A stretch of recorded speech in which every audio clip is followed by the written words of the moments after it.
सुटला आणि पहिल्या गटामध्ये 3 गाड्या पळत आहेत आणि 3 गाड्यांच्या मध्ये लढत चालू आहे. कड्याला सुंदर अशी गाडी पळते.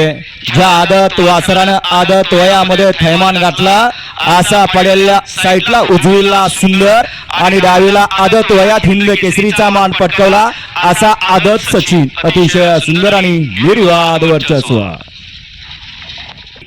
व्हाईट गोल्ड चिक्या ग्रुप हॉटेल सागर नातेपुते या गाडीचा प्रथम क्रमांकाला विजेत्या बैलगाडी मालकाचं चालकाचं हार्दिक अभिनंदन आहे. सुंदर अशी गाडी पळाली. उजवीला पळाला समाजसेवक संतोष शेठ तोडकर ठाणे विठावा यांचा या ठिकाणी हिंद केसरीचा मानकरी असलेला साई सुंदर पळाला. आणि डावीला पळाला हॉटेल सागर नातेपुते शाहिद भाई मौलानी नातेपुतेकरांचा ओरिजिनल हिंद केसरी पुशेगावच्या मैदानाचा 1 नंबरचा मानकरी सचिन. सुंदर अशी गाडी सेमीला पात्र केली. प्रशांत तळेवर चिंचनेरकरांनी विजेत्या बैलगाडी मालकाचं चालकाचं हार्दिक अभिनंदन. बैलगाडी शर्यत क्षेत्र म्हणलं की या ठिकाणी परफेक्ट नियोजन लागतं आणि सुंदर असं परफेक्ट नियोजन केलं. वळा या मैदानातला 2